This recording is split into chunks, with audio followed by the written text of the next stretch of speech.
Welcome. I'd like to call to order our regular city council meeting for Tuesday, March 20th, 2012. Would everyone please stand for the Pledge of Allegiance? I pledge allegiance to the flag of the United States of America and to the republic for which it stands, one nation, under God, indivisible, with liberty and justice for all.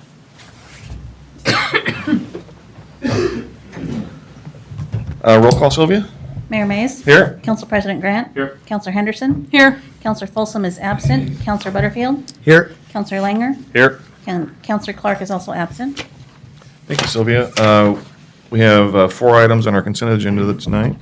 I'll move consent. I'll second. All in favor of approving the consent agenda as presented, say aye. Aye. Opposed?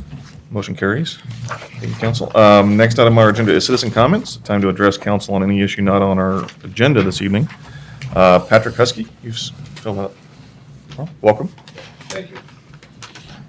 Please just state your name and address for the record.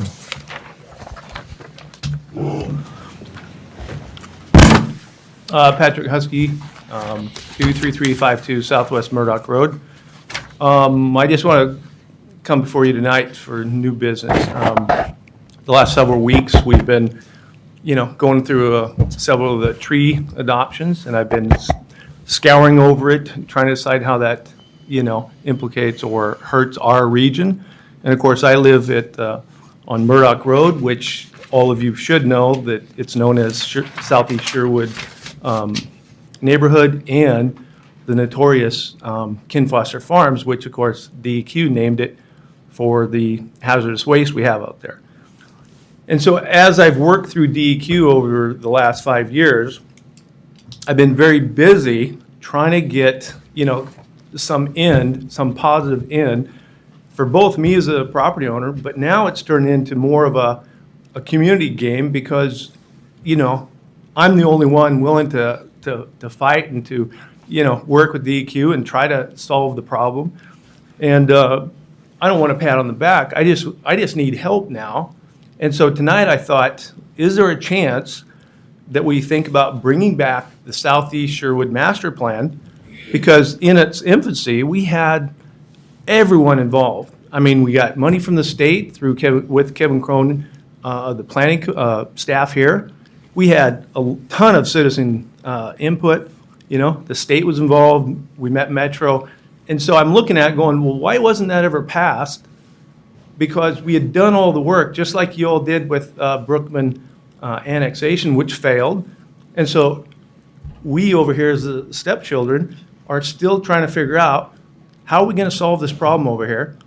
And meanwhile, in the last 3 or 4 years, the PUD has gotten changed. Last week we saw the Denali PUD only get 6 lots, and so now that might not even get developed because of the 6 lots. And that was due just on one code change. And so now as I look at this tree adoption moving forward, I'm wondering how that's going to implicate or how it's going to hurt the neighborhood, and we're still going to be stuck with contaminated property, not a master plan, and what do we do with it? So tonight I'm just asking, is it possible to bring that back in a work session and talk about it? Patrick, thanks for coming tonight and making the suggestion. I think it's a good suggestion, and I will bring it up with Tom and see if we can review what that product was and see, is it still a good product? From your perspective, you wish it would be adopted in its entirety? Not necessarily in its entirety. More or less, but give it a fresh review and see if do something in that part of our community. The density calculations, how they designed it. We had a nice meandering path, a greenway. You had your parks that you wanted. We had the connectivity that every development needs. And yeah, I think it did have a little bit higher density that, but it wasn't, high density. Yeah. And I think it's a good plan to everyone say, okay, that is the model for that neighborhood, because now either ourselves can go forward with a development or a PUD, or the property owners can sell it to very quality development staff out there. And what happens is then the property may even, get sold and back on usable, tax base. Whereas right now, Stalled. quite frankly, it is a problem. Yeah. And I'm just asking you guys, it's up to you guys to help lend the way, however Right. that is. So, thanks. Thank you very much, Patrick. Anyone else like to give citizen comment on any non-item on the agenda? Hearing none, we will move on to new business. Resolution 2012-015 of the City of Sherwood providing for this setting of a sidewalk repair fee for property owners choosing to use the concrete sidewalk repair assistance program. Craig. Thank you. This is page 21 of your agenda. Page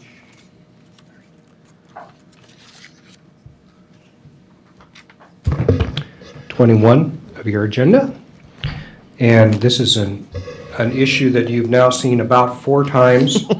But this is the actual setting of the fee level after the Budget Committee discussed it, and I'm bringing to you their recommendation that the fee for this effort be 50% of the cost of the project. Great. Questions for Craig? I certainly appreciate the Budget Finance Committee reviewing this and weighing in with their recommendation to council. Discussion by council? Or Well, I think it should be, I just want to point out that, the budget meeting was a surprise to a lot of people of how it went. I think we had a lot of ideas on the table about how to fund this and what portion of the sidewalk repairs were going to be funded by the city versus the homeowner. And I was really surprised about the recommendation that we came to this point. I think the resounding opinion that brought us to this point was purely the responsibility of the homeowner. That is the repair of the sidewalk is still the ultimate responsibility of the homeowner. But it was definitely an interesting meeting that brought us to the point of this recommendation. Great.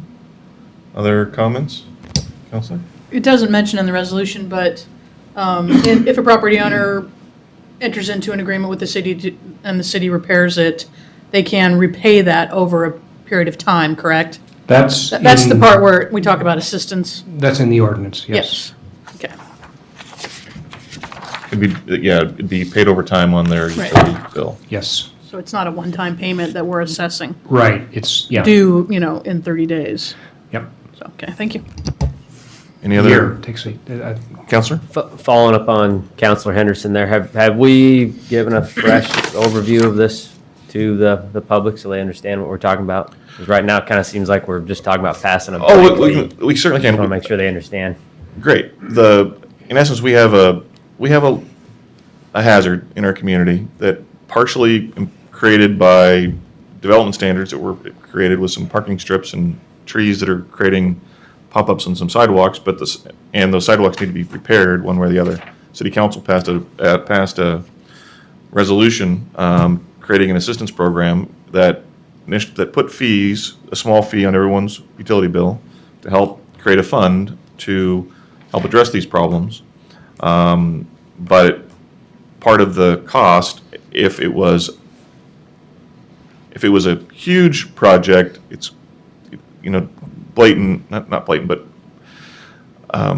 certainly instead of 1 or 2 panels, if it exceeded a certain percentage of the sidewalk in front of their home, more than 25%, there's no assistance because the problem is so out of control and it has to be dealt with by the property owner. But if it's a small enough problem, we want to give some assistance if they choose to have the assistance to get it done quickly, sooner rather than later, but still have to pay a portion of it. And the Finance Committee said 50%. That clear as mud?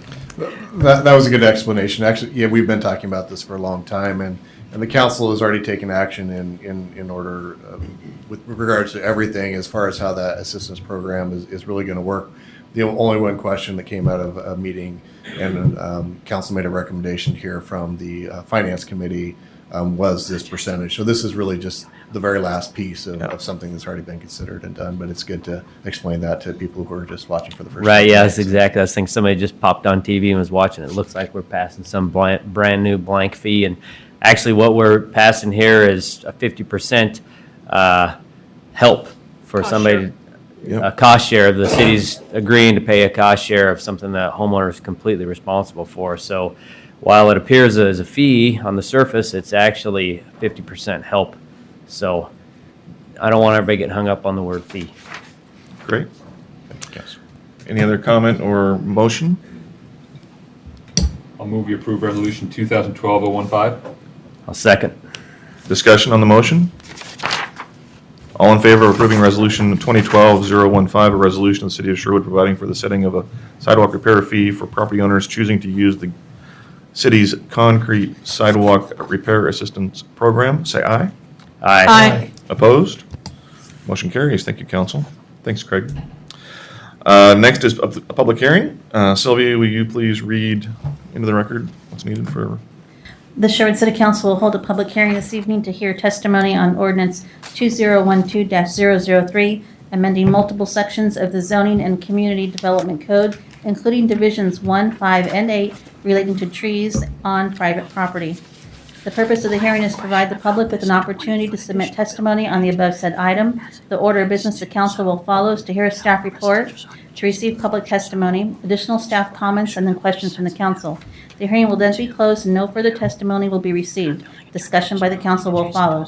Any interested person may present testimony. If you wish to speak, please fill out the testimony form and submit it to the city recorder. The mayor will recognize those persons wishing to speak. Any question should be addressed through the mayor. When you come to the microphone, please state your name and address for the record, as this hearing will be recorded, and please limit your testimony to 4 minutes. Thank you, Sylvia. Welcome, Zoe. Please state your name and title for the record. You know, I even wrote it down this time so that I would do it correctly.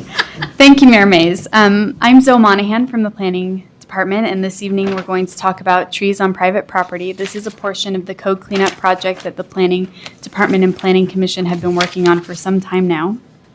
And before we really get into the code language, I just wanted to walk you through a bit of the outreach that we've done, as well as the Planning Commission's goals that they had established for this portion of the code cleanup.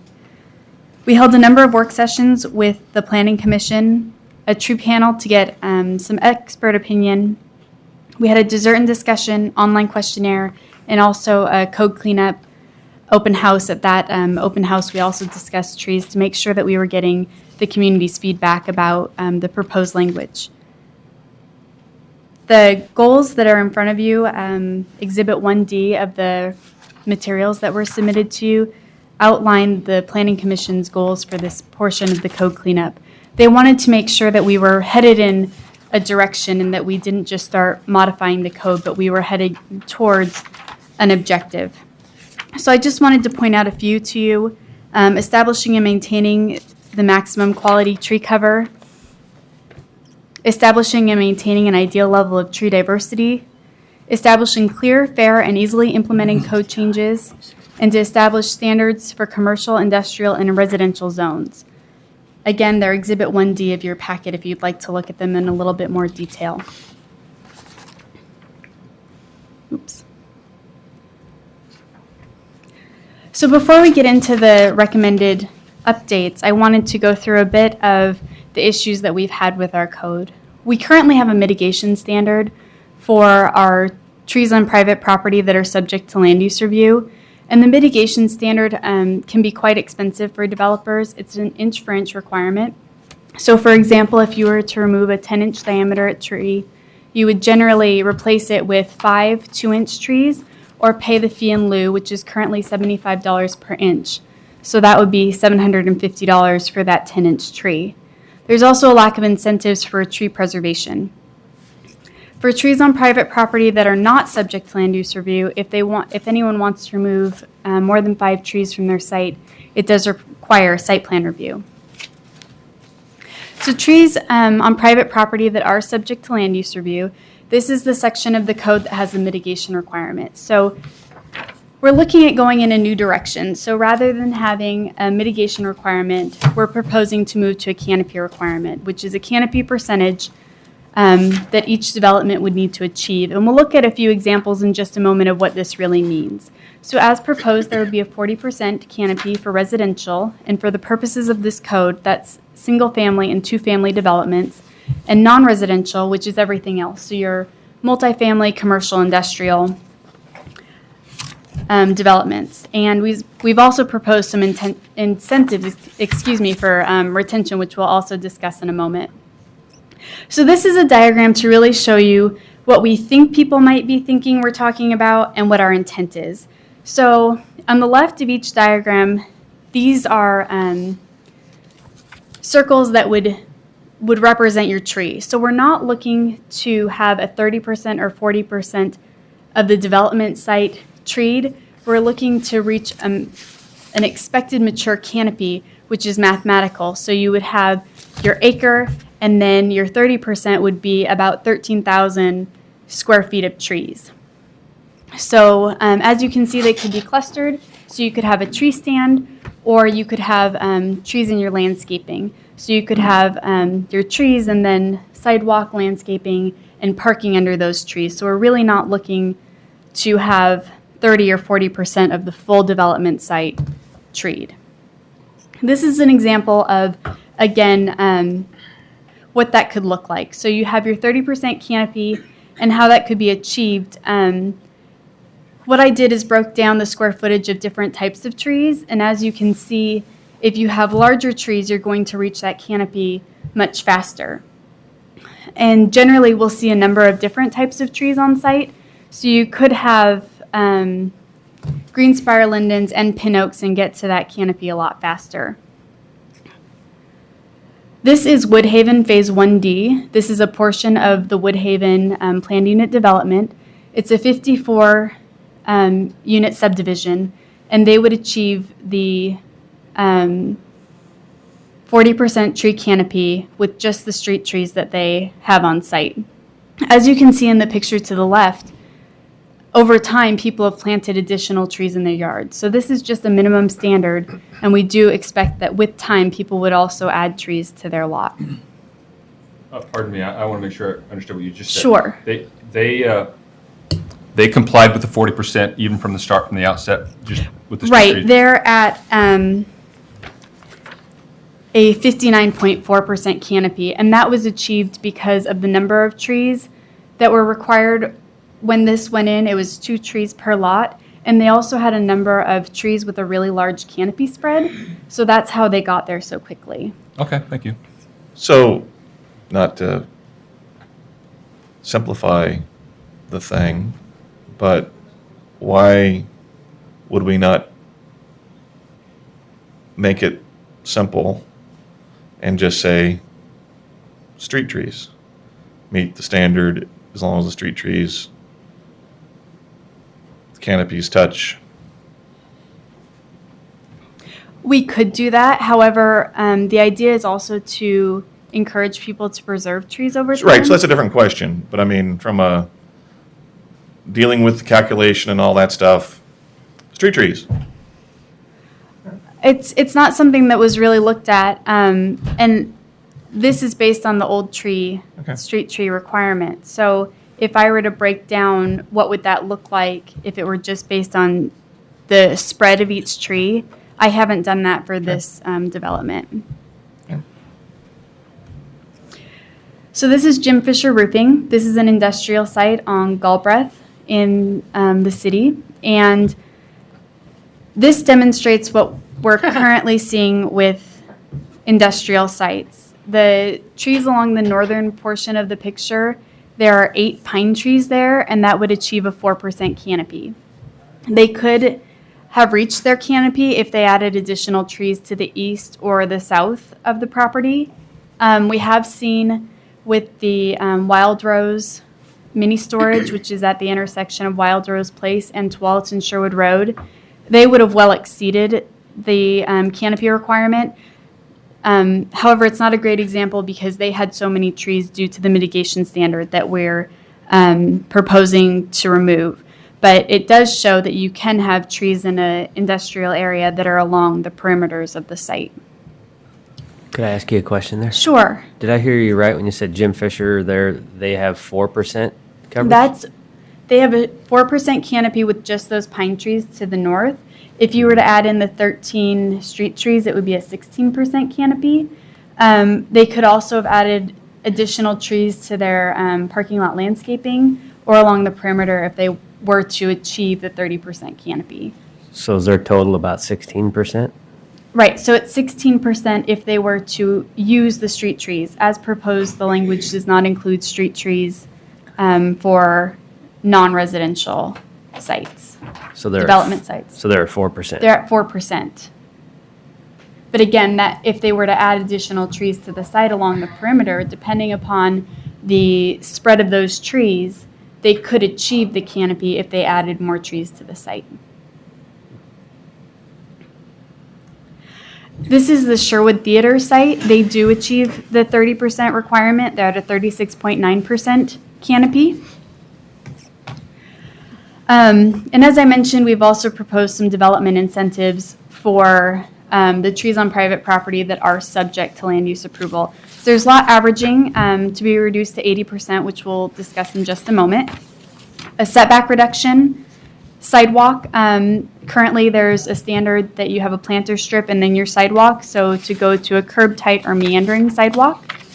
Parking lot reduction, a residential density transfer, and an increase in the building height for commercial and industrial buildings.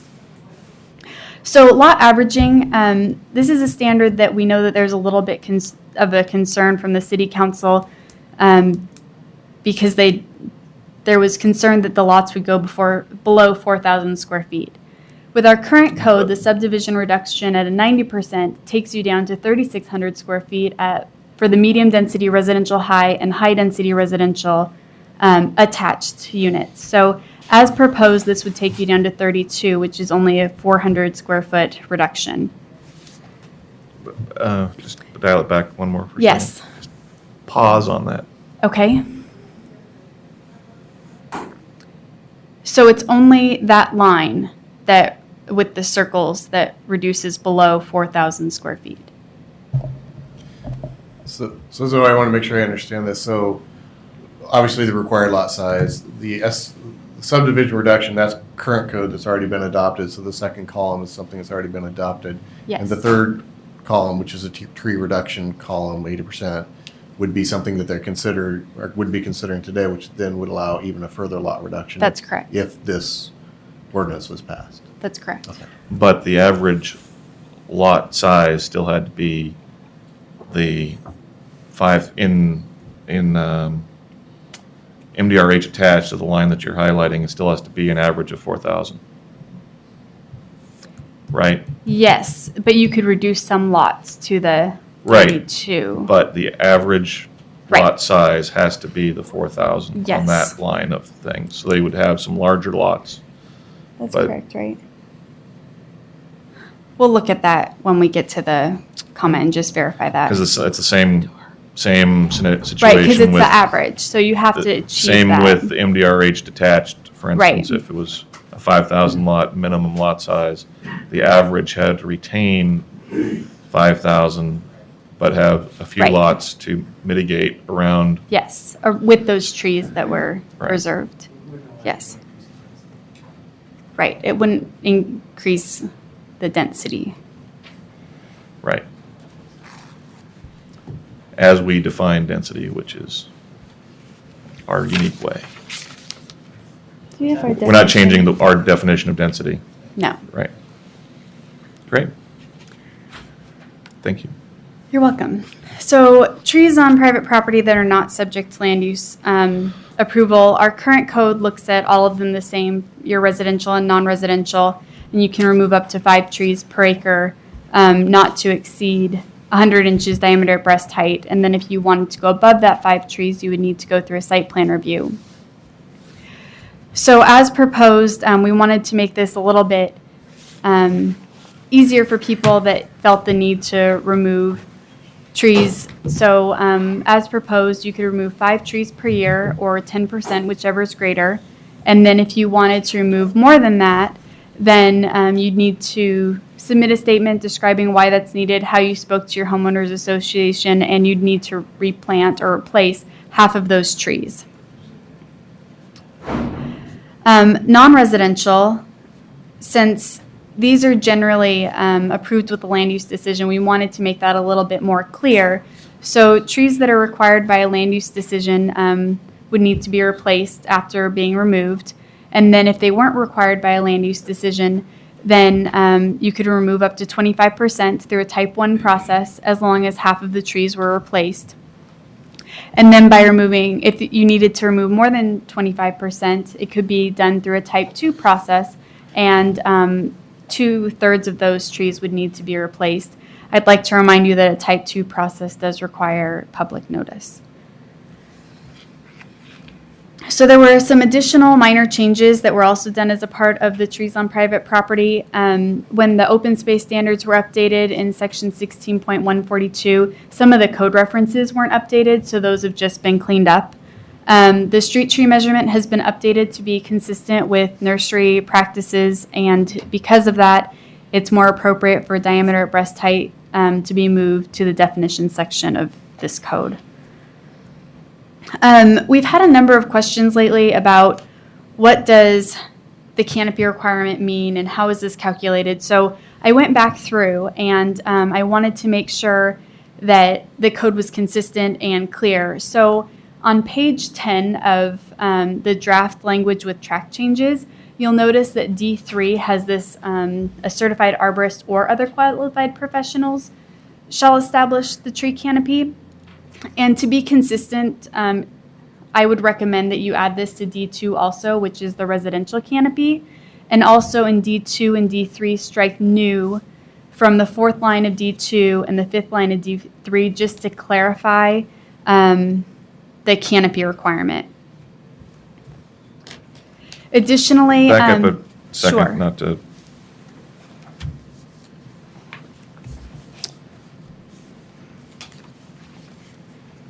And this is the track change version.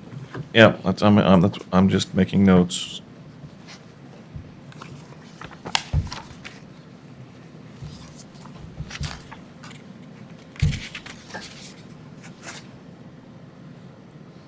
Okay.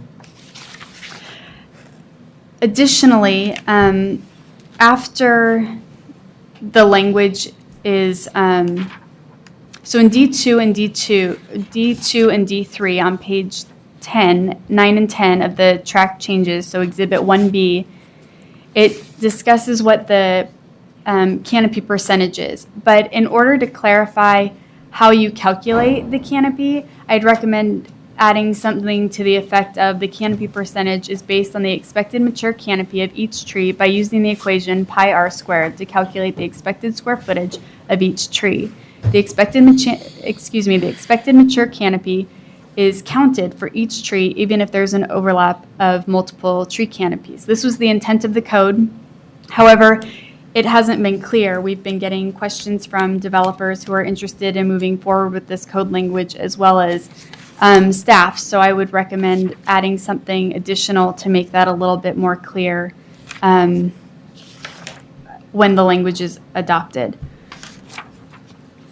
So this evening I'll take your questions and comments and public comment as well. So your next steps will be to hold the public hearing this evening, adopt with modifications, or deny the Planning Commission's recommendation. So I'll take any questions that you might have. Hopefully I'll get a minute to think about them and maybe respond when I respond to public comment, if that's all right with you.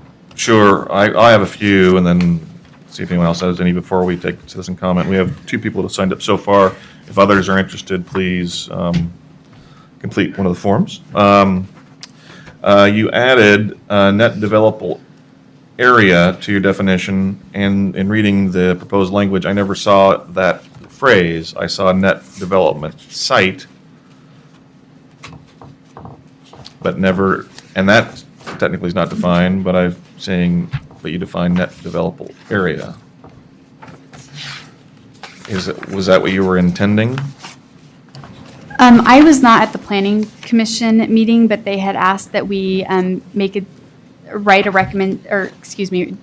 prepare a recommendation to propose a definition. But if I have the terminology wrong, I would be happy to strike it and change it. And I'll just chat with Brad really Yeah. quickly. Okay. I'm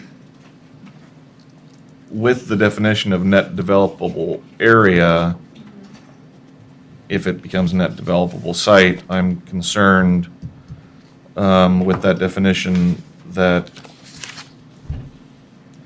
and I'm not sure where this is going to go, but certainly on the industrial and commercial, I am inclined to want to include in that definition the footprint of the building, to remove from because in this world we're in today of everyone wanting denser and denser and denser, yes, we're all very much advocates of trees and canopy and everything that provides, but we also want our commercial industrial to put big, fantastic buildings that employ lots of people and put a lot of value on the land. And I think if you don't exclude the building footprint, we're restricting, the other goals of that Metro and the state has and the city has for efficiently developing our land. And if that's something that the council wants to do, that's something that we can add. However, the reason it's not in there is, as you saw, it's possible to achieve that canopy with the parking lot landscape requirements as well as preserving trees. So, and it's not taking up 30% or 40% of the lot. Yeah, so I've got more, but that's just one comment there. Concerned on page 55 of the staff report, or page 8 of the redacted red line version, on section C at the bottom of the page, it says inventory, in inventory 1, all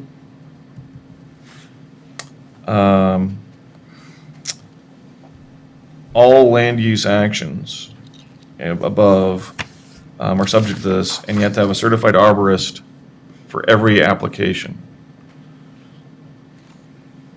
And we could add or qualified professional, like we just talked about in D2 and D3. That's something that we could add to that. But I got to believe there's some size of applicant that is overkill of some actions. So I don't know what that threshold is yet, but I'm just suggesting if somebody's wanting to put an addition on their house, to turn around and have to hire a arborist or equivalent professional, that's a heck of a adder on the fees for a homeowner. So that's a question.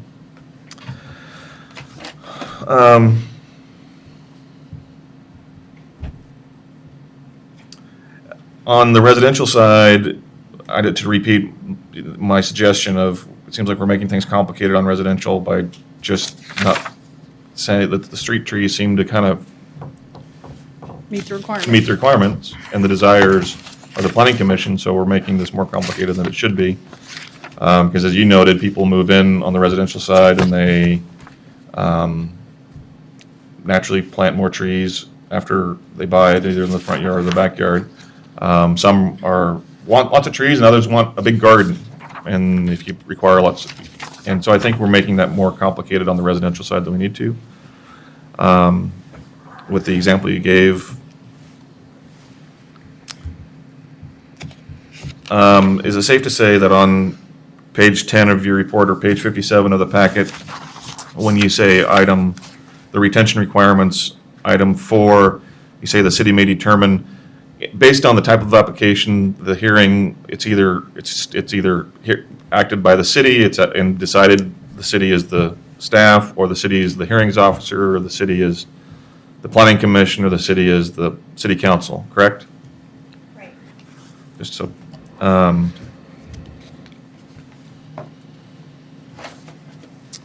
delete. Moving on to page 14, at the bottom of that, or page 61, point 3, sidewalks. So this is preservation incentives, planting new large stature street trees. Do we have, in our permitted street tree list, do we have large stature street trees? And what does that mean? Are we going to be incentivizing developers to put huge maples? Or is that, I don't think that's allowed because it'll destroy the roads and the sidewalks that much faster. So I'm confused.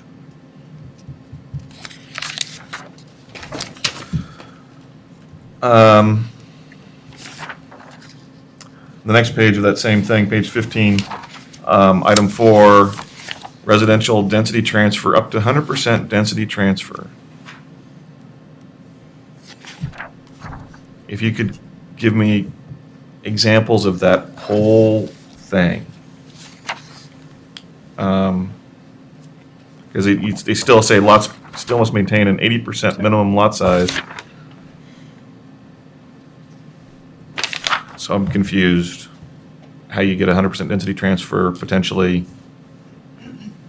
It seems like it's misleading.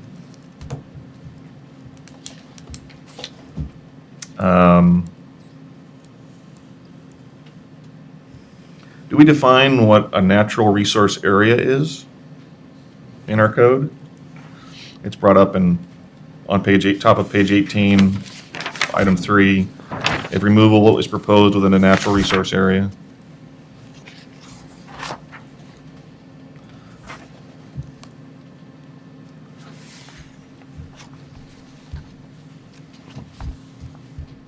That's the crux of my questions.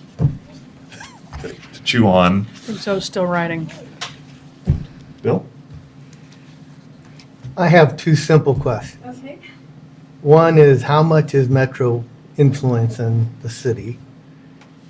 You don't have to answer me right now. Secondly, I own a 10,000 square foot lot next to Middleton Elementary. There's no trees on it now.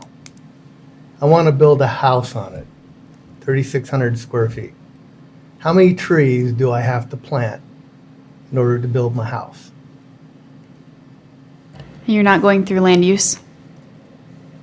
She's So you're not- doing a hypothetical for you. Hypothetical. Right, but it's an existing lot. Yes.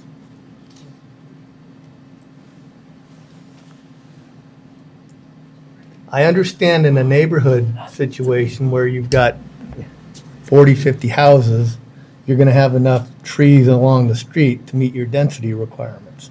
But I've got a lot, Standalone. been sitting there all by itself for 5 years. There's houses all around it. Now I want to build on it. The standard wouldn't apply. It would just be if you were going to go through land use. So if you were, let's say you had a larger lot and you were going to divide it, and you were then going to go through the land use process, then that development would need to achieve the 40% canopy, and that could be achieved using the street trees as well as preserved trees and trees that are planted on site. I didn't mention earlier, but the canopy requirement as proposed does not apply to Old Town or infill. So if you were to go through an infill development, it wouldn't apply, but if you had a large enough lot to divide, then that 2, 3, or 3-lot partition or subdivision would apply. But if it were just a standalone lot that's already been divided, it wouldn't apply. So I've got this lot. Do I have to maintain the 40% density?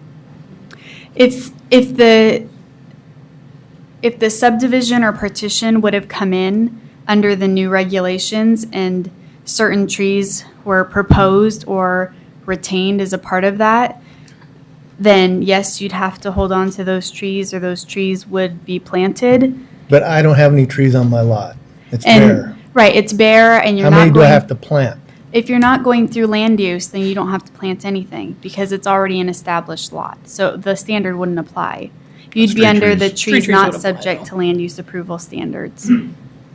Street that- trees would apply. They'd already be existing.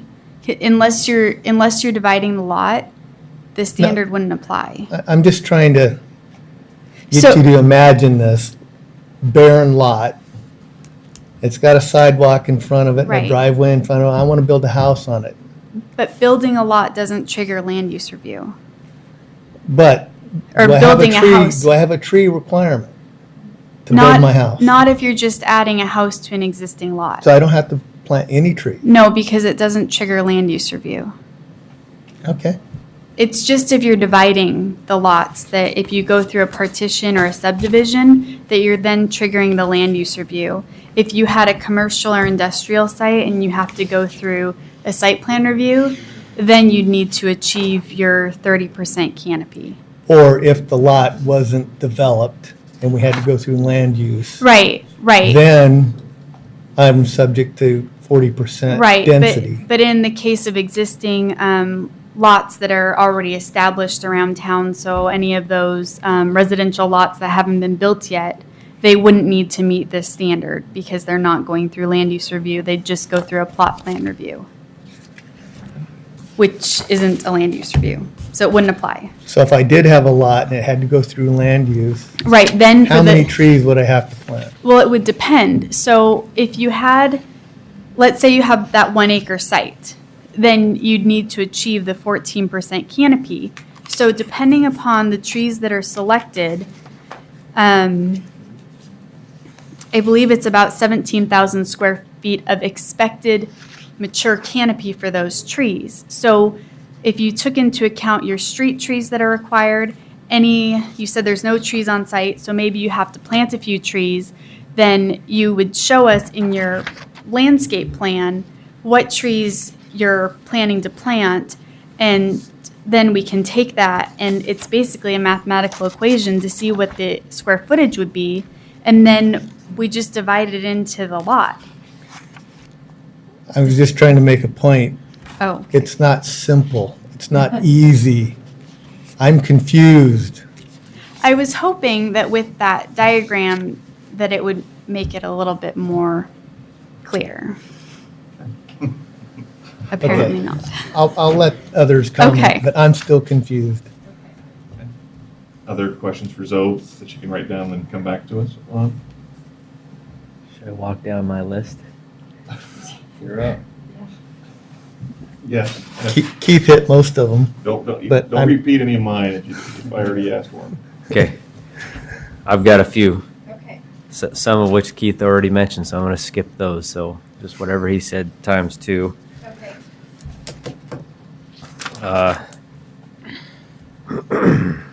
On page 10, in addition to something that the mayor said, item 4, when the city may determine that regardless of section D1 through D3, the certain trees and stands of trees may be required to be retained. When I ran for city council, one of the things people asked me, why do you want to do it? And I wanted to make sure that I make sure Sherwood still has a small town feel. To me, that feels like the government all of a sudden's got a little too much power over people to come in and say, regardless, I think if the city's gonna choose to use that leverage, then there's gotta be some give back on the other side. So I'm asking for some language that says if the city pulls the trigger on number 4, then the private citizen, the private property owner gets something in return, because that's just too open-ended, too much power. It sounds like we're in Multnomah County all of a sudden.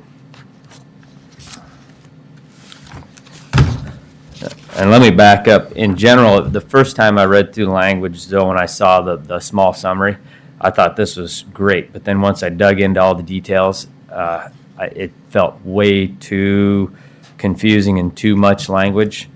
And I think the intent is right, I just think we've made something that should be simple extremely difficult. In fact, we've spent hours in my office for the last several weeks changing our landscape plan, trying to comply, and with 5 or 6 engineers and consultants, we couldn't figure out if we were complying. One specific question there is the term canopy factor is used, but there's no units tied to that, if that's in square feet, and that's in a different tree schedule that shows the canopy factor for that tree. And I don't see how they're linked. Can you explain how the tree language is linked to that list where the canopy factor is? The canopy factor is not a portion of the trees on private property draft language. That is the landscaping standards.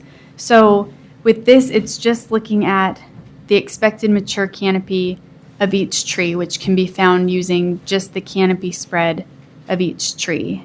So this doesn't use the canopy factor. Right. Isn't the canopy spread found in that same list? Or is there another list of trees showing the square footage for each tree? No, there's not a list with the square footage for each tree. I guess you could look at when we come up with a document that has how to find the canopy factor of each tree, it would have the canopy spread in that, but the canopy factor is not part of this section of the code update. All right, so part of where we got confused is we were assuming that same list of trees with the canopy factor is the one we'd be using, but what I hear you saying is we still have to develop another list showing how many square feet of credit you get for each tree? We haven't got that part yet, because we're trying to do the calculations, but we couldn't. We're not proposing to provide a list of trees and what the square footage is. So if Okay. you were to use, when we develop that list that tells you how to reach canopy factor, you could use what it says will be the canopy spread of those trees in order to do the math to find the square footage of each tree. All right, well, that's one of the things I've been struggling with going through the language, because I kept trying to do the calculations and the data is not there, right? It's not available. And that's one of the reasons that I would recommend adding in that Pi r sentence squared. at the end that makes it more clear how you reach that, and that you can have overlapping trees. That was the intent, and make it more clear, since we have had questions from developers lately about, well, what does that mean? Can you have overlapping trees? Do you have to subtract something for that? And that's not what we're trying to achieve. That was a question that we had. It's not something that we're Yeah, proposing.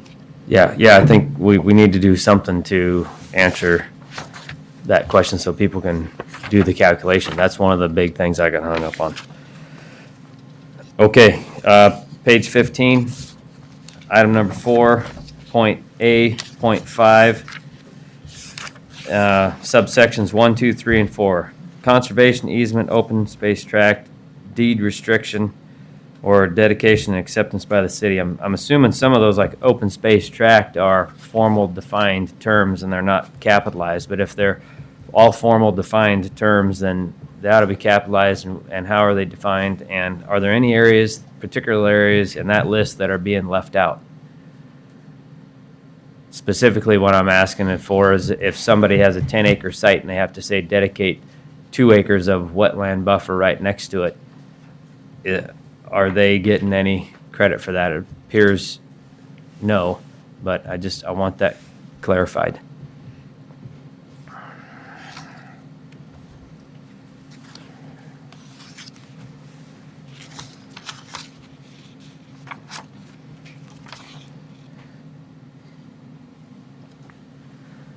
I don't, in the previous language, agricultural trees used to be exempt. I don't see them mentioned anywhere in here. Did I miss that?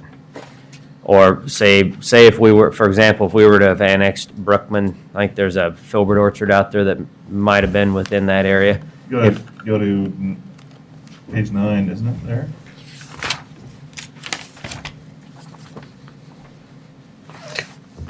Where is it there? Maybe it's definitions. For inventory purposes of this section, page 9, definite, point for definitions. It says trees planted for commercial agricultural purposes and Excluded. are excluded from this. All right. So cover that one for you, Zoe. Okay, good. All right, incentives. At this point, the only incentive I see is increased building height. Is that right, or am I missing something else? Increased building height, and then there's For commercial some, industrial, you mean? yeah, for commercial industrial. I think that's the only one I Other saw. than sidewalks, meandering. Meandering sidewalks.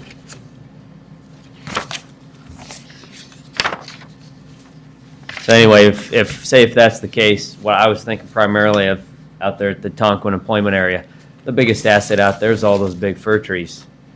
And so, what if it's not an advantage for the developer to have increased building height, and they say, well, if there's no advantage to retain the trees, then go ahead and cut them down. Well, I think maybe we need to have a more creative, flexible, broad incentive program there, particularly mature fir trees, which are sort of the pillar of the history here in our community. So I think something needs to be written specifically to that point, and it's not just around building height. Perhaps it's right against the tree code. If they have to have 30% coverage, but they retain a certain amount of the mature fir trees, then they get something in return that is a direct incentive to this language.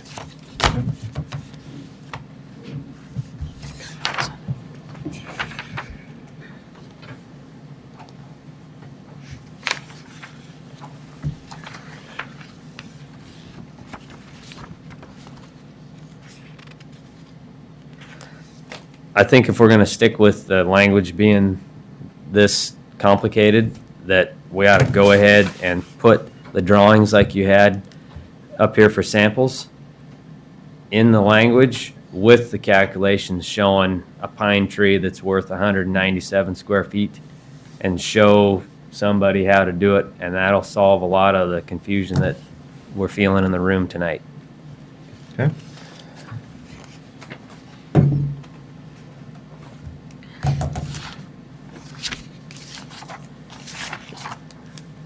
Can I make one more Okay. comment when you're done? Yeah, I think I'm done because what you guys said, a lot of the other stuff I had. Why can't we just make it simple? If I have a 10,000 square foot lot, I have to put 6 trees with a 25-foot canopy on it. That I understand. Okay. It can be that simple. Counselor Henderson, I think, had a couple. Sure.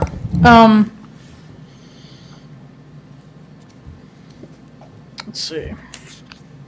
Counselor Langer mentioned the incentive for commercial industrial zones of additional 20 feet of building height. I'm not opposed to that. However, I do wonder how would that be received adjacent to a residential zone? I already spoke to Zoe about this earlier, but I was just a little concerned if maybe we won't have an example where that would happen, but 20 feet seems like a lot in adjacent to a different zone than commercial industrial. Good question. That's on page 43 of our packet, if anybody wanted to know. And then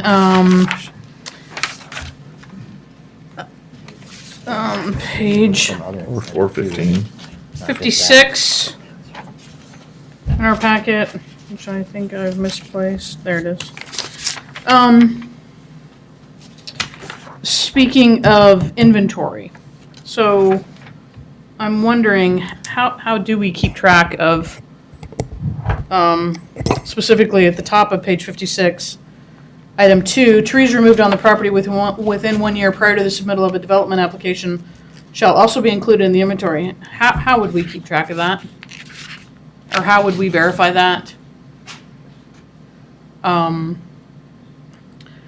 And I'm also inclined to agree with Councilor Langer on if we have a large tract, potentially in a commercial industrial zone, which we all hope someday will, be developed, what would be the incentive to a developer, who maybe owns that piece of property now but may not develop for 2 or 3 years, the incentive to retain some of those trees? And the reason I bring this up is there's a piece of property on Murdoch where rumor was that they were thinking about developing, and so they quickly cut down a bunch of trees.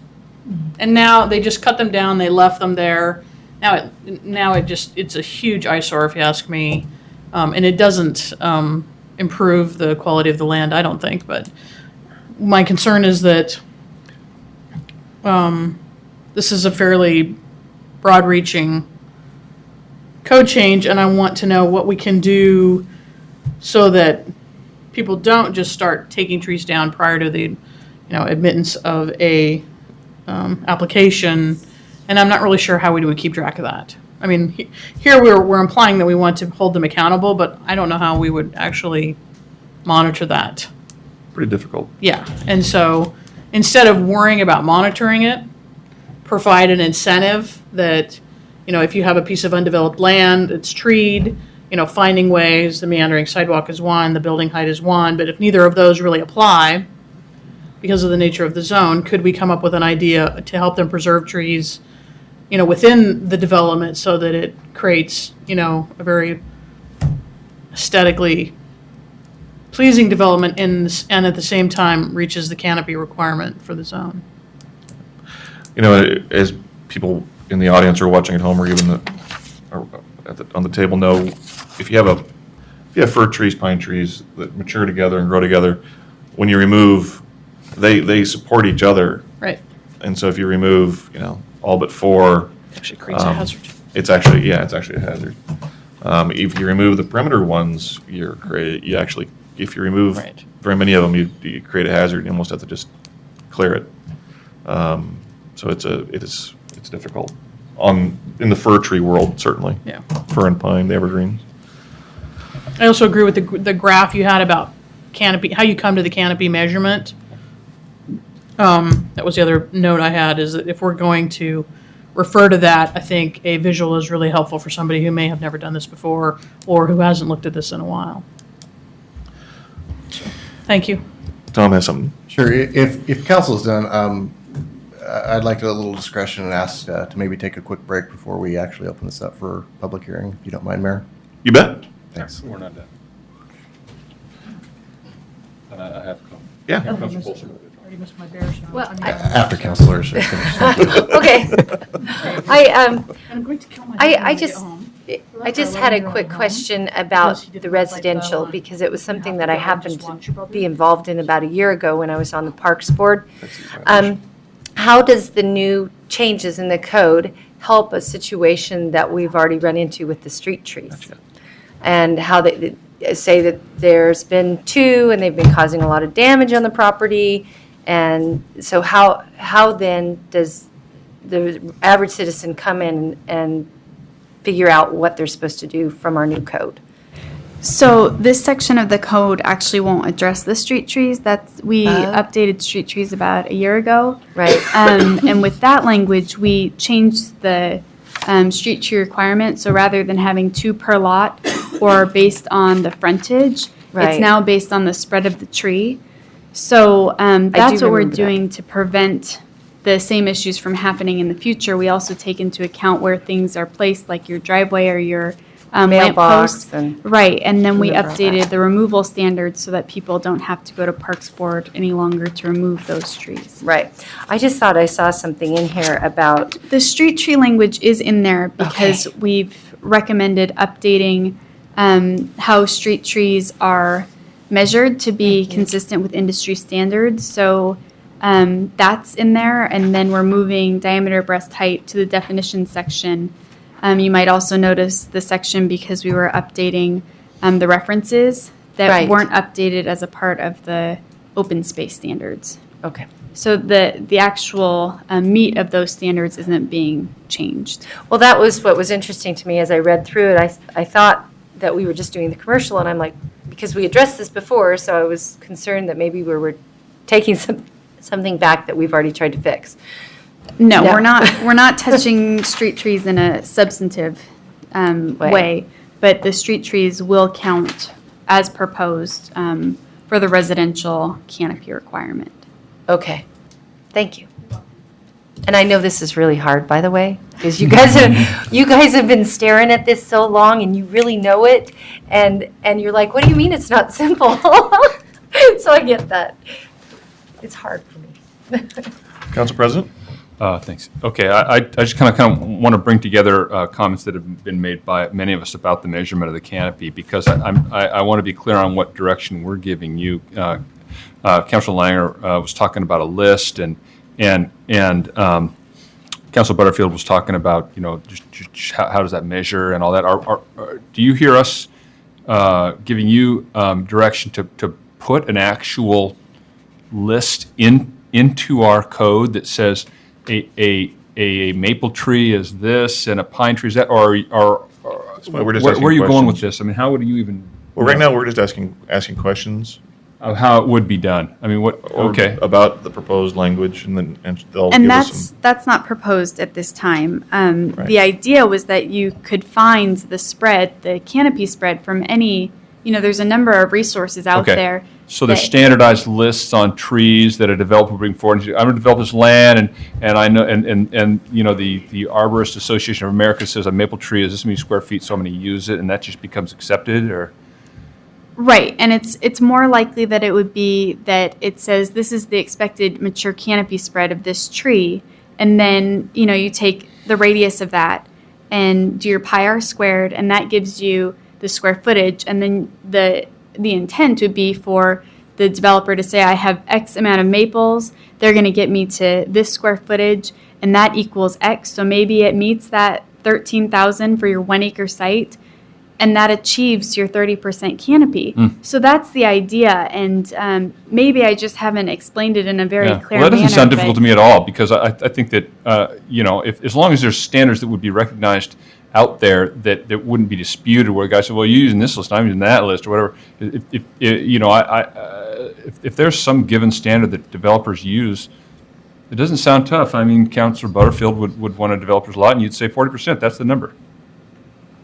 Make Right, it 40. and Make it the 40 i- out of maples or pine or whatever. Exactly, and the idea is to allow flexibility. So if Yeah. you have, a great tree stand on site that you can use the expected mature canopy for each of those trees, although because they are a stand of trees and it is healthier for the trees to be clumped together like that, you still get the full expected mature canopy for each of those trees to count towards your canopy percentage, and that's really what we're trying to achieve. But it's not just existing trees. There's also, for commercial and industrial, the landscaping trees that you're required to have. So all of those things together give you the flexibility to meet that canopy percentage. And that's where we're really trying to go.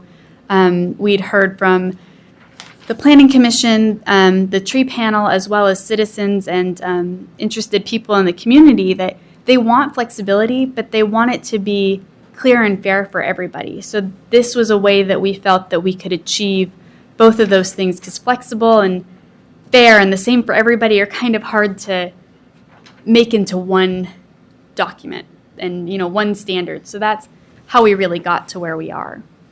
Okay. That's all I have. Excellent. We've inundated you just a little bit, and we apologize. My 10 cents is we'll probably want to continue this to another meeting as well, but let's take a break, and then we will take citizen comment on the proposed language, and then we'll come back and talk some more. So we're in a 5 to 10 minute recess. Okay, we're back. Thanks for letting us take the break. Where were we here? Trees. Trees, yes, thank you.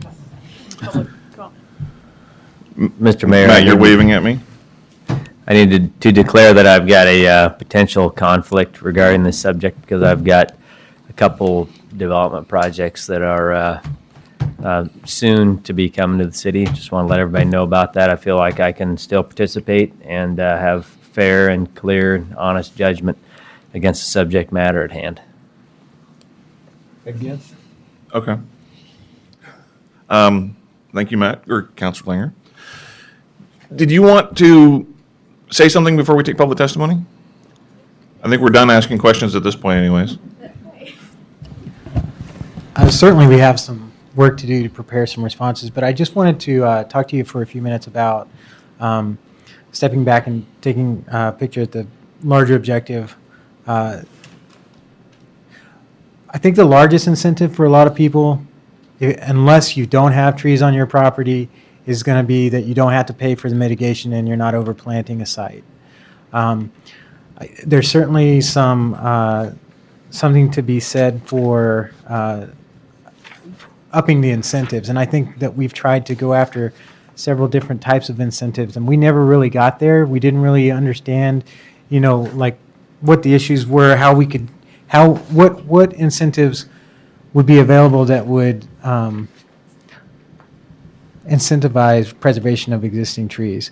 And coming from a private consulting background, I know that developers typically do not want to go in and just remove a bunch of trees because that adds values to their lots intrinsically. But the problem is we have to grade for stormwater drainage. We have to put streets in.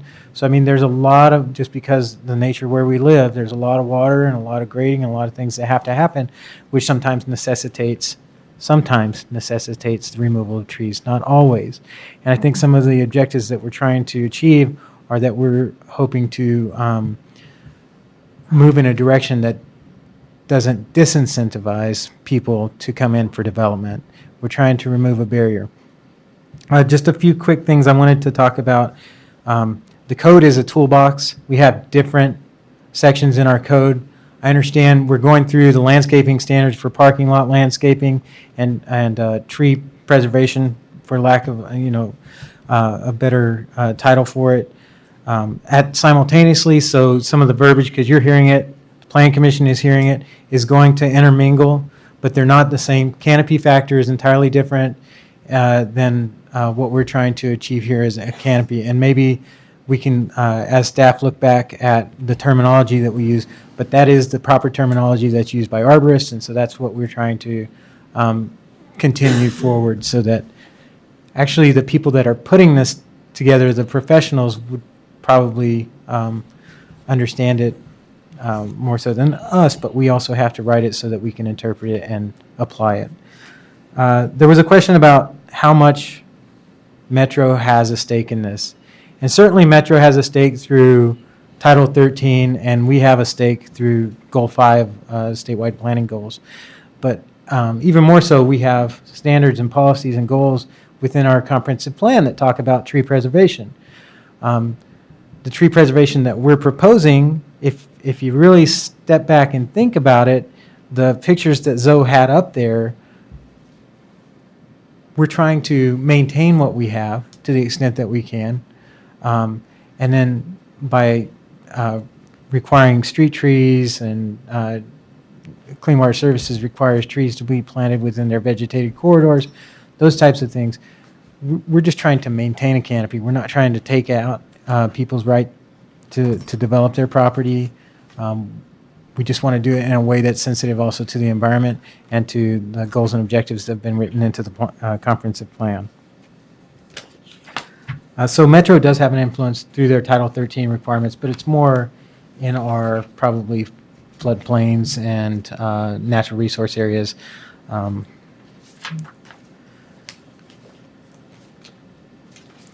you had asked about, we're certainly sensitive to the fact that maybe the industrial and commercial height requirement is not the best incentive for commercial and industrial lands, and we're certainly open to any type of suggestions you might have. One thing that we might consider is allowing existing mature trees to count 2 times a canopy or 3 times a canopy, whatever you're comfortable with.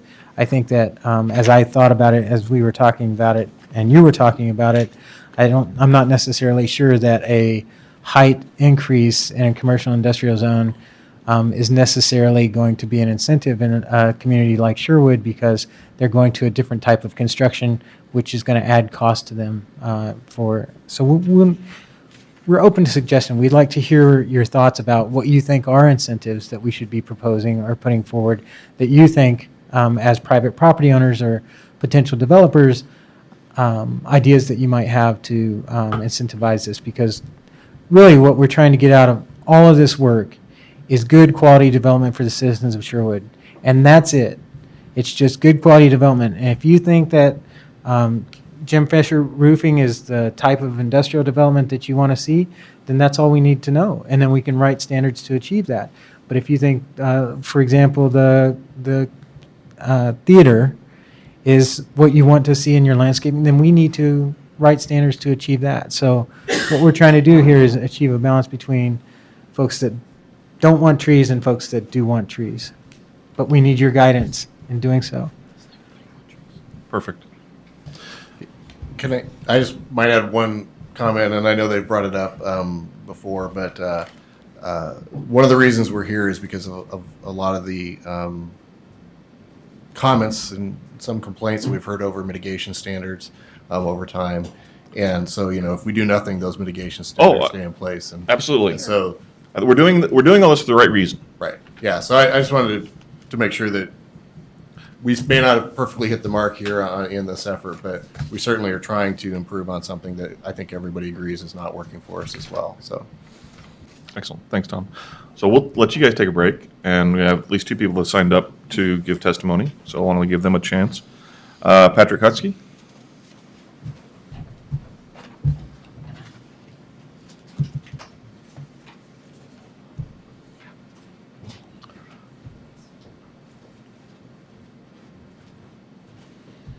Thank you once again.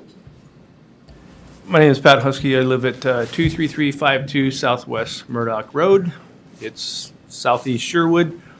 I spoke to you earlier about bringing back the resolution 2006-001 because this process looked to me as a developer and a property owner to be somewhat confusing, and I'm glad to hear that you guys were having the same conflicts as I was.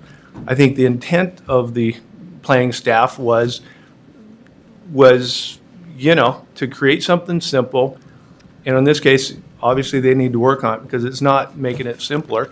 As a property owner, I do have about 30% trees. It's about 5 acres. And so I don't have much heartburn on this for my property because I've saved those trees. I've owned that property for 6 years. I could have clear cut it. Every year I could have annihilated it. The neighbor next door, unfortunately, was threatened in a meeting, and he thought his property was being taken, so they cut him. That is totally unfortunate. I hope that doesn't happen here in the future. But more to the point on this stuff, I think you're bringing up some of the good questions. From my perspective, I'm concerned both as a property owner that somehow this language sounds good, but reality, when it hits the pavement, it's not going to work out, and we're going to move or lose one lot. And in my region, Denali lost one lot, the proposed Denali, they lost one lot. It's not being developed. It's too expensive. They got contamination. It's not going to happen. That's one of many properties in my neighborhood that this might have an impact. There's another property out there that recently got or annexed a while back. They wanted to save the trees. They ran into problems. They clear cut. Now this 40% is going to be a problem for them. Not to be too critical, if we look at some of the options here, I think one of the things that might be an incentive for the developer is if a property owner doesn't have any trees, but the new code suggests 40, which I think is too high. It probably should be closer to 25 to 30 to match Tigard or Multnomah County. But maybe give us a credit from the parks and open space. Right now, I just pulled a permit for a 4,500 square foot house out on my Ironwood acres, and parks and open space was $6,700. Well, if I had to give up some of my land for a tree canopy to benefit the community and the neighborhood, then maybe there's a way to incentivize, me in the future to say, give me a little bit of that back. in a credit, in the SDC credit. Give me a minute here. Sure.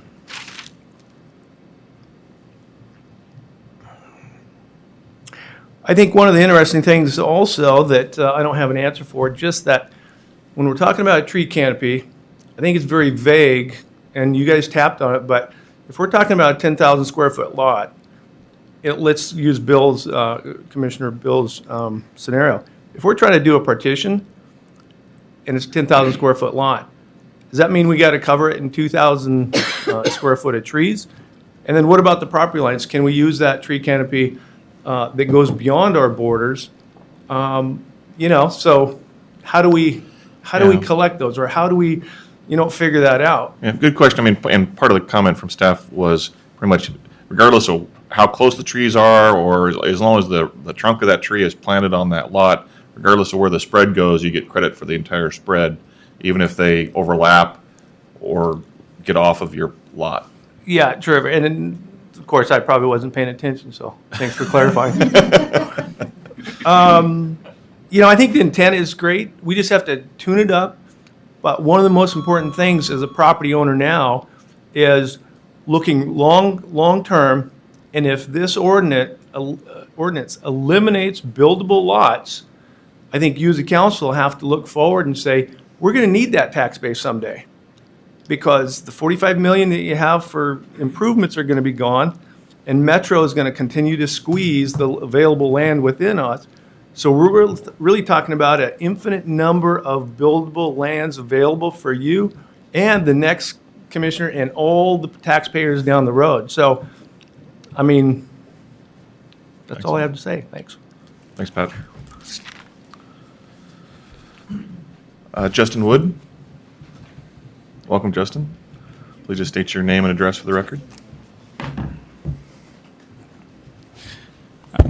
Justin Wood. I'm with the Portland Home Builders Association, 1555 Southwest Bangy Road in Lake Oswego. I want to thank you, Mayor Mays, and members of the council for letting me say a few words here. First, I wanted to applaud the effort from the city from trying to incentivize as opposed to penalize working with developers, because I think anytime we can do that, it is a good direction to take. Some of my comments here are going to be probably a little sporadic because, and just across the board, because I've been kind of working off of what I just found out about in the last couple of days, because we as the Home Builders Association, most of us didn't know this was going on, and so I called and talked to several of our developers out here to try to get up to speed. So I'm going to try to touch base with your staff and try to get more in the loop on this in the future.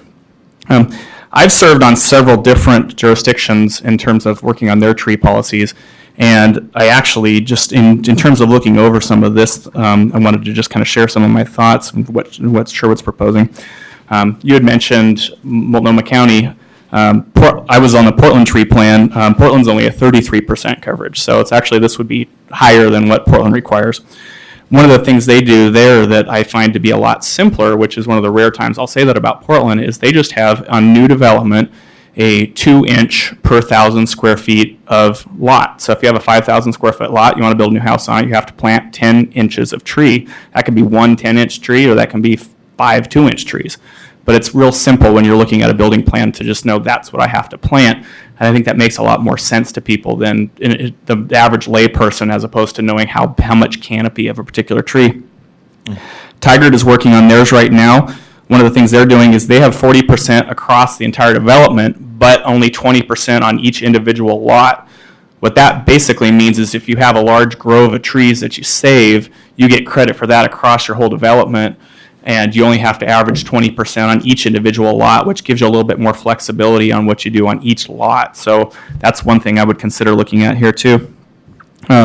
Also, in Tigard, one of our members actually worked with a couple different other developers, and they hired a helicopter and flew over some Tigard and the mayor's house and a couple other people's there, and actually measured what their canopy was. And they found out on most houses, once they got up to above about 30%, there was very little lawn there, because the shade created on the lot made it really hard to have a lawn, which also, moving forward, makes it hard to have solar on homes. That's a side effect to a really aggressive tree canopy, is it makes it harder and harder to have solar. Mayor Mays, you mentioned using the net buildable lot, which I would strongly advocate for. you shouldn't, when you talk about a net buildable lot, 40% of a net buildable lot, you should take out the building footprint, I feel. If the percentage of higher needs to be a little bit higher, 50% or whatever, but regardless, I do think you should take out how much of the house, because that's a real fair example. Also, a couple of the pictures, the industrial examples, like the movie theater, those particular examples had really large parking lots, and I think when you have a lot of planter strips there that you can plant a lot of trees in, I wonder if you had an example that was a fairly large industrial building with not much parking, where you would plant the trees. I know it's not here in Sherwood, but I used to do some work with Helzer in Twaddleton, and they have a really big manufacturing facility and a very small parking lot. I don't know where they would plant the trees. Another thing, the types of trees here, if canopy is the ultimate goal, what I think what will happen is you'll get a lot of people planting trees that have the maximum canopy, like maple trees, for example, and so you'll end up with a community of maple trees as opposed to fir trees, which is native to our region, because fir trees don't offer as big of a canopy as some of the more deciduous trees do. One of the things I noticed in the plan was that an arborist plan could be required for landscaping or tree planting. I would caution against that, because you could end up kind of getting what the arborist wants in a development as opposed to what homeowners would actually want when the home gets built. I'd also heard something about incentivizing the tree protection by allowing a 2-time or a 3-time bonus. That is something the city of Tigard is doing in their tree plan, to incentivize to actually give a little bit more bonus there so that you get extra credit when you save trees. And then just real quickly, I'll finish up here, but I know there's been a couple mentions of Metro, and I know Metro across the region is generally pushing more and more density on all of us, and it seems like we tend to have two different goals. We have increased density, but then we also want increased tree canopies, and it's hard to see how those two things work hand in hand when you're trying to pack more and more units onto smaller and smaller lots, but also add more and more trees onto the property. So it's an interesting tug of war. Yes. So great. Can I ask him a question? If you'd like, sure. Thank you. Those are good comments. So you mentioned that Portland, you kind of hit on the question that a lot of us are talking about. How do you calculate it? I mean, 40% doesn't seem like a difficult calculation to me, particularly if I'm about to endeavor upon building a house, And so if I've got that amount of ability, it seems like I could do 40%. But Portland, you're saying does it one way. What is it? Is our method of computation based on canopy size, whatever the percent is it unusual? You say Tigard uses that method, although their numbers are a little different. It's not unusual. I've heard of some other areas doing it. I said Portland does use a 33%, was their goal. That was their stated 3%. They've got kind of two goals of theirs. Their goal is 33%, but the law is inch of tree. Their goal is to have a 33% coverage in the city of Portland. That's their goal. How they achieve it is by telling you to plant. They've kind of done the calculations and said that we want new development to plant 2 inches per 1,000 square foot of lot, and so they've kind of done that math. And so, my problem with the canopy is I can figure it out too. I think there's a little bit gray area and discrepancy as far as what people feel. This tree has X much canopy, or that tree has that much canopy, and you're kind of like I said, you're going to end up going with trees that have the maximum canopy effect, and you're going to get the same trees all across the region. And on top of that, you're going to end up with, I think the city's going to end up with a lot more leaves to pick up when everybody's got maple trees out in their front yard. But perhaps. Okay, thanks. Thank you very much. You're welcome.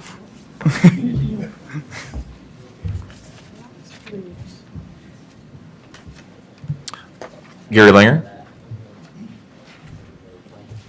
Welcome, Gary. Please just state your name and address for the record. Gary Langer, 17384 Southwest Timber Crossing, Sherwood. I didn't have any intention to testify until I heard all this information tonight. I walked in and I read the manual over there with all the tree code information, and I found it really requires a lot of input. So I got some little quick notes, and I'll just go through them. Being a teacher, if I was to give you guys a test, everybody would have a different answer up here, because this code has a lot of differences of what it applies to each thing. So it has to be a lot more user-friendly, because if a builder comes in that door and you try to explain it, all this stuff is going to be different from each one of you. So the language is way too constrictive. The impact and restrictions came across to me with small lots. You're going to have little tiny lots. I think Bill asked a really great question. how many trees? Well, we kept skirting around the issue, kept shifting the answers.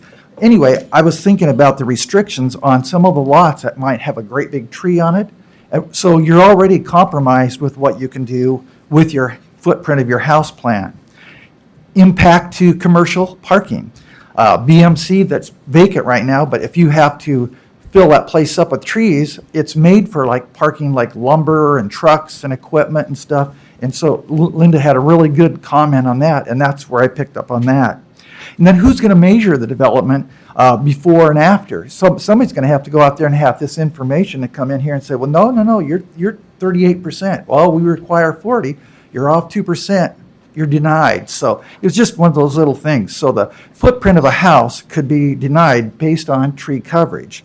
The perimeter, not counting, the perimeter on any kind of a business should count, because if it's a big business like the theaters or wherever, you got your trees around the outside perimeter. That's a big factor, like the Target store or any of the others.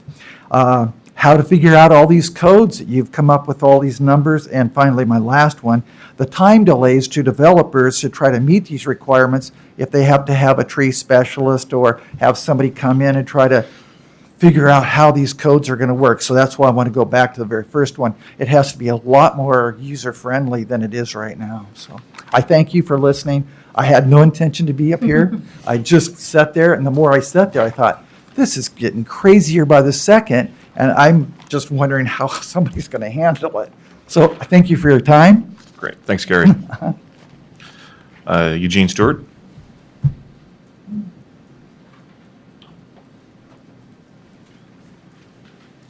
Welcome. Eugene Stewart, P.O. Box 534, Sherwood, Oregon. One of the things that seems to be missing, what is the goal for tree canopy coverage for the total city? Is it 10%, 20%, 30%, 40%? Then, once you reach that, do you have good reasons why we are trying to attain that percentage? Then once you have good reasons to attain those, then how can you do it? Is the next question. And what is the city going to do within their city parks? I can remember when there used to be stands of cedar trees in Stella Olson Park. Should the city go down there and be looking at that and planting groves of cedar trees in there again? That's where they were at. What's happening up at Snyder Park? Do we have a conflict between ball fields and canopy? What is the canopy requirements if you develop a new park? With the baseball field, how do you meet that? I mean, there's lots of spaces up there in Snyder Park, there's no trees planted.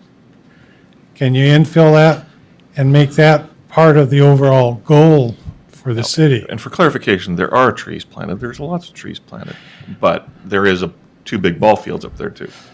There's lots of vacant space up there on the downhill side there. I'm just saying there are construction trees, and you're saying there's none. Roads that need to be, and so look at all the space along the creeks that grow through the town that lay kind of jumbled up and overgrown and everything. How can we develop that? You need more trees along the banks. Would that help do it? I mean, where's the green space supposed to be? Because I live up on 2 acres, and I would imagine that I get close to 80% canopy. And that leaves, let me tell you, a lot of moss around. Very hard, no place to plant a garden. People, what happens if they want a garden, whether it's flower or vegetable? They will not be able to do it. Some plants need sunshine. Where are those supposed to be planted? Why do you deny people the right maybe to plant those if your canopy coverage is going to preclude them from being able to? So it seems like there's a lot of good ideas. I personally feel that you need more public input, sit down, and a lot of these problems should have been resolved before it came to council, even to the planning commission. In defense of staff, Gene, They had multiple, the staff had multiple listening sessions to get feedback, including developers and environmentalists, advocates for tree canopy. And then they had multiple meetings with the Planning Commission before it came here today. It doesn't mean we're, from comments, there's more work to be done, but your criticism is a little bit What I'm trying to tell you is that evidence from what some of the testimony here is that these people probably would have liked to have gotten involved in it too, but never had the opportunity. Well, And the you have a question clear is why? example of that you're testifying and they've testified, and they're, if they missed prior opportunities, they're being heard today. But that, if a lot of this could be hammered out before the public hearings, I think a lot of things. We're not doing backroom deals. We're doing public meetings, public outreach, and so Anyway, that's what we continue one to do. last thing before you take up all my time. I think one question he was raised is the solar energy.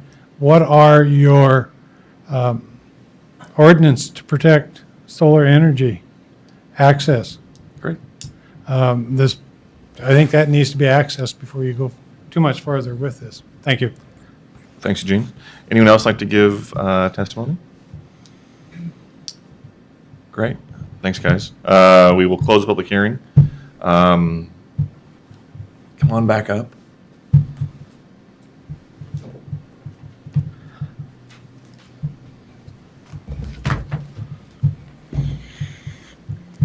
Do you want to give any feedback on questions we asked earlier at this point? Or feedback from testimony from the public that was made? I think it might be better for staff to take in what we have tonight and maybe prepare a response and come back to you. Think about some of these issues and maybe make some proposals where we think we can to help clarify some of the language. I just want to back up because I really do think it is simple language, but I think it's easy for us to get lost in it because we work with it so intimately. I'm not an accountant. I couldn't go into an accountant's office and understand everything that he does, and I don't expect that somebody can just walk into my office and understand everything I do within a day. I certainly, and I think as staff, we certainly strive to make things as simple as possible and remove barriers, especially in this economy. And I think that's one of the objectives of this code cleanup process, because we've had a really busy time where we had a lot of development, and we can learn from those mistakes that we made along the way. But I'm not sure that it's truly going to be a simple fix. Well, in some, I think there are simple things that can be done. The fact that from a standard on the residential side, it could be as simple as you have to have street trees that when mature, they overlap, meets the standard. And if they plant any more, great. If they preserve, protect, then the preservation is a different piece of if you have significant trees to protect, you have incentives and mitigation options. Fantastic. We're going to be doing separately a landscaping standard, which will really deal with a lot of the commercial stuff of what we will expect in parking lots of commercial properties and industrial properties, because they are really different. And as people have brought up, and I don't know how to get around, or the commercial is much simpler because they're not dealing with big trucks and a lot of parking. Industrial's also a different beast, because yes, you've got parking lots for employees, which is very limited, but if it's a type of a project where they're parking a bunch of 18-wheelers or huge service trucks, on a big slab, how do you deal with that? So that's more unknown, but of just the footprints of buildings, I think should be removed from the deal. And then in general, if other than a few categories, if it's in a significant natural area, stream corridor, 100-year floodplain, end of the day, if they can't work around trees, the property owner needs to be able to have the right to remove those trees. And then plant new ones, of course. So I think it can be done simpler. So I would certainly, and I'm glad you're willing to tackle that and do that.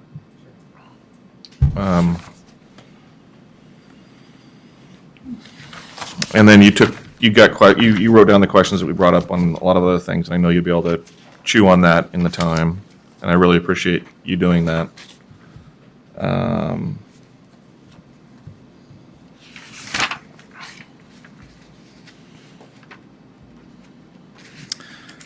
Great. Any other feedback at this point before I move to continue this? Can I make a comment really quickly? Absolutely. Before you do that? I just wanted to make a few things a little bit more clear. It sounded from some of the council's questions and the public comment that a few things weren't that clear. And I wanted to stress that the canopy requirement and the percentage is per development and not per lot as proposed. And when we're looking at that mature... But again, it depends if you're talking industrial, commercial, residential. Because generally, if it's industrial, commercial... It could be one lot. The development is typically, very commonly, it's one lot. It can be. But just as I'm viewing it in my head and we're talking about residential, I wanted to make sure that it was clear that it's generally a subdivision that we're looking at, and that's per development and not necessarily per individual lot. So I wanted to stress that. Yep. And that we'll look at the canopy, how people are meeting the canopy percentage during the proposal. So it's expected mature canopy that we'll be looking at. So we won't review it and then go back in 5-10 years and see if it's achieved that canopy. So that's not the intent to right, because see it per our next code, time. if I bought a house that had 10 trees on it, I can cut them all down other than the ones on the street. Well, you could remove 5 up under our current code. A year. Well, you were saying over 2 years, right? Right. Okay. True. I'm saying, and I know and I apologize, sorta. But it's true. If I bought a house that was fully landscaped and had 10 trees on it and had 3 street trees, I could move in and immediately cut down half of the 7 others per our code.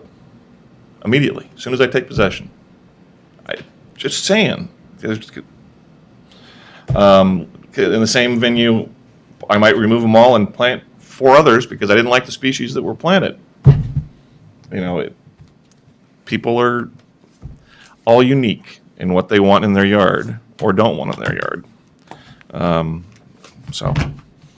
Any other comment? Zoe, thank you so much. I just want to apologize for, we're not being hard on you. We are lay people to the tree standards. We are lay people. Yeah. So. And it'll all be fine. It's all pretty good. With that, Tom, when, in looking at to enable staff appropriate amount of time to chew on it, and looking at our forecast, is it safe to say that the first meeting in April is not a good thing? No, I think staff will want to take a little bit more time to consider the comments we've heard today, try and